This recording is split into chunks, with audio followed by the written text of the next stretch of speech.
ine wa kowa da kuma fatan alkhairi. A gurguje zan yi magana ne akan Adamu Zango.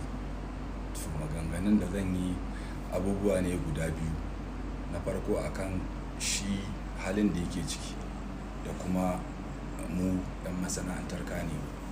So akan 'yan masana'antar Kannywood akwai abubuwa da yawa da irin yanzu gashi yana wannan abun maimakon a ce daga cikinmu a kira shi a ja shi a jiki mecece matsalar ta ya za a taimake shi.